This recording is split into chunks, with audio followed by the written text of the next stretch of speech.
যেহেতু ঢাকা থেকে নির্বাচন করব এটা মোটামুটি নিশ্চিত। সেই জায়গা থেকে নিজের ভোটটাও ঢাকায় নিয়ে আসা, কারণ ভোটটা যাতে অপচয় না হয়। আমি যদিও ভোটার হয়েছে আগে, কিন্তু কোনো নির্বাচনে ভোট দিতে পারি নাই। দুইটা নির্বাচন আমি ভোটার হওয়ার পরে হয়েছে, 2018 সাল 19 সালে এবং 2024 সালে, এবং আপনারা জানেন যে এই সময়ে কেউই ভোট দিতে পারেনি। এই নির্বাচনে যাতে ভোট দিতে পারি সেটা নিশ্চিত করলাম।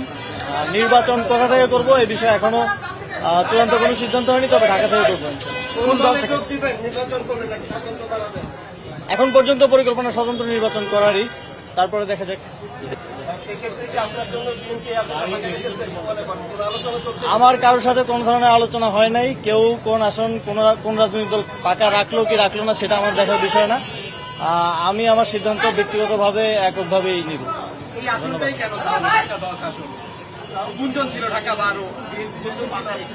আমার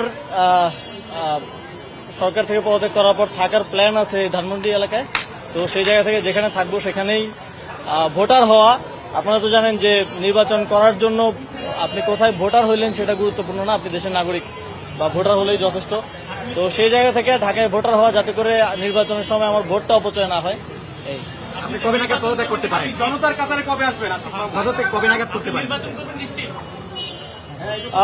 এটা নিশ্চিতভাবেই এখন বলছি যে আমি নির্বাচন করব।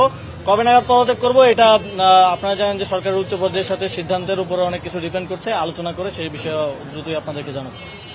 জুলাই সনদ নিয়ে অনেক কথা হচ্ছে, এটা কোন প্রক্রিয়ায় বাস্তবায়ন হবে?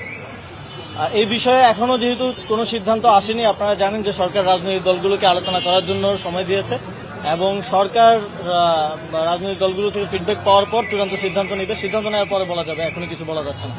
সরকার রাজনৈতিক দলগুলো বলছে সরকার আসলে জনগণকে নিয়ে ভাবছে না, এটা নিয়ে আসলে কি বলবেন? সরকার তো জনগণকে নিয়েই কাজ করছে, জনগণকে নিয়েই ভাবছে, এবং সরকারের সকল কার্যক্রম জনগণমুখী। এবং এই সরকারের যেই তিনটা কাজ ছিল, সংস্কার, বিচার এবং গণতান্ত্রিক রূপান্তর, আপনারা দেখছেন যে তিনটা কাজই সমানভাবে এগিয়ে চলছে। বিচারের বিষয়ে এই মাসের মধ্যেই একটা গুরুত্বপূর্ণ অগ্রগতি হবে।